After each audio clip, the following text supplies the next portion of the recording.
தமிழ் பெரும்பான்மை பகுதியான மூணாறில் தேயிலை தோட்ட தொழிலாளர்கள் வசித்து வரும் பகுதிகளில் விரிவான வாக்காளர் பட்டியல் திருத்தம் தொடர்பான விண்ணப்ப படிவங்கள் தமிழ் மொழியிலும் வழங்கப்பட வேண்டும் என்ற கோரிக்கை வலுவடைந்துள்ளது.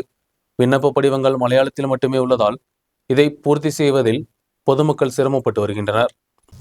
தமிழ் மக்கள் அதிகமாக வாழ்ந்து வரக்கூடிய மூணாறில் தோட்டப்பகுதிகளில் விரிவான வாக்காளர் பட்டியல் திருத்தத்திற்காக விண்ணப்ப படிவங்கள் தமிழ் மொழியிலும் கிடைக்க செய்யப்பட வேண்டும் என்ற கோரிக்கை வலுவடைந்துள்ளது. தேவிகுளம் சட்டமன்ற தொகுதியில் உள்ள 195 வாக்குச்சாவடிகளில் 110க்கும் மேற்பட்டவற்றில் அதிகமாக தமிழ் வாக்காளர்கள் வாழ்ந்து வருகின்றனர்.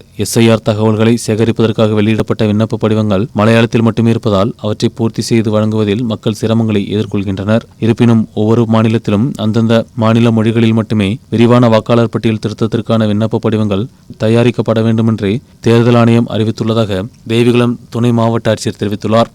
എല്ലാവർക്കും നമസ്കാരം.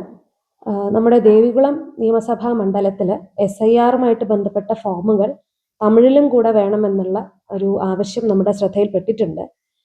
ഇതിൽ ഇന്ത്യൻ തെരഞ്ഞെടുപ്പ് commission, election commission of India ഓരോ സംസ്ഥാനത്തും അതത് പ്രാദേശിക ഭാഷയിലായിരിക്കണം SIRന്റെ എന്യൂമറേഷൻ ഫോമുകൾ പ്രിന്റ് ചെയ്യേണ്ടത് എന്നുള്ള ഒരു നിർദ്ദേശമുണ്ട്. അപ്പോൾ ആ നിർദ്ദേശത്തിന്റെ ഫലമായിട്ടാണ് കേരളത്തിൽ മലയാളത്തിൽ ഫോംസ് വന്നേക്കുന്നത്.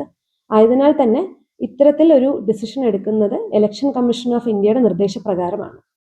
SIR விண்ணப்பங்களுடன் வீடுகளுக்கு வரும் BLO, BLA ஆகியோரில் பெரும்பாலானோருக்கு மலையாள மொழியில் அனுபவமில்லை. இதுவும் விண்ணப்ப படிவத்தை பூர்த்தி செய்வதில் சிக்கலாக மாறியுள்ளது. விரிவான வாக்காளர் பட்டியல் திருத்தம் தொடர்பாக துணை மாவட்ட ஆட்சியர் அழைத்த அனைத்து கட்சி கூட்டத்திலும் விண்ணப்ப படிவம் தமிழிலும் வேண்டும் என்ற கோரிக்கை எழுப்பப்பட்டது.